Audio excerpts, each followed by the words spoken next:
Hello सांग माने मु सरिता सरिता ओडिया किचन को आपण मानको स्वागत। मु आज आपण मानक पई नेकी आसीची माछ फ्राए। आशा करूची आपण मानको निश्चय भल लागिबो। मु जो प्रोसेस रे बनेइची आपण निश्चय थरे ट्राई करिवे। चैनल जदि नुआ अछंती सब्सक्राइब करिवे। वीडियोटी भल लागिले लाइक शेयर मध्य करिवे। चलंतु एबे हमें रेसिपीटी स्टार्ट करिबा।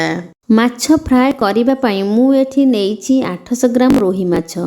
आपण चाहिए क्वांटिटी कम बेसी करि परिबे। सेथिरे मु गोटे चामच हळदी गुंड गोटे चामच लूण देई हाथ रे एई भली गोळेई नेउछि। एठी मु गैस ऑन करी कड़ाईटी बसई देइछि।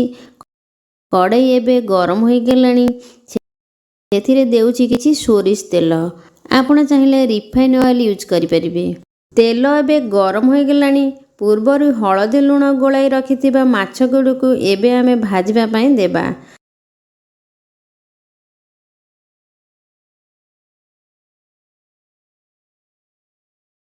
देखंतु सांग माने माछ गुडीकु अल्प अल्प करी भाजिबे नहले माछ गुडीक लागी भांगी जिवो।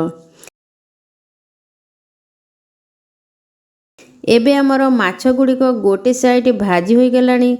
ताकू आमे एबे आर साइड को ओलटाई देबा।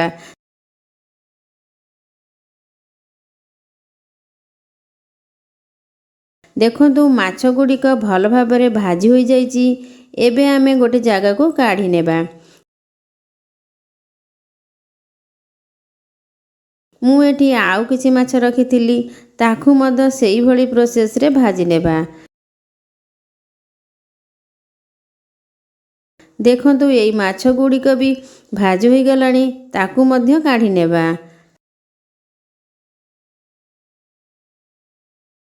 आकु आमे एबे साइड रे रखी देबा। एबे आमे कड़ाई रे देबा किछि सोरिष तेल। तेल गरम हेबा परे सेथिरे देबा किछि पंच फुटण। फुटण गुडीक भल भाबरे फुटी सारिबा परे सेथिरे देबा किछि कटा पियाज।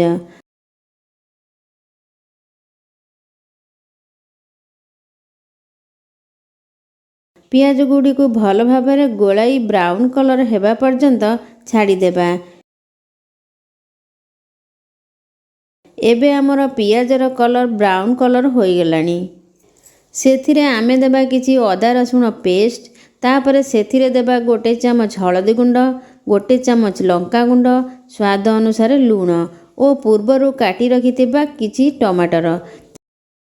तापरे मु एठी नेउची हाफ चामच काश्मीरी चिली पाउडर। ताकू देई भल भाबरे गोळेई नेबा। काश्मीरी चिली पाउडर देले माछ फ्राए कलर बहुत भल आसीबो।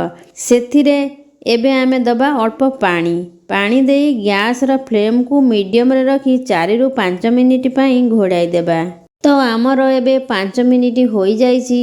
ताकू भल भाबरे गोळेई नेबा।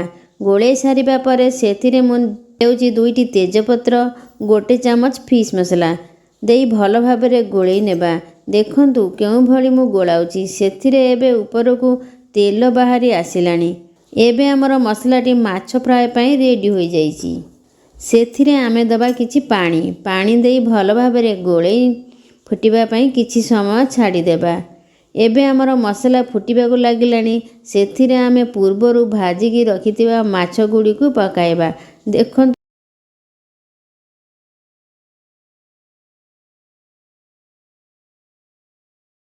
मु एठू माछ गुडी को पकेई देइची। माछ गुडी को पकेई ताकू हल्का भाबरे गोळेई नेबा।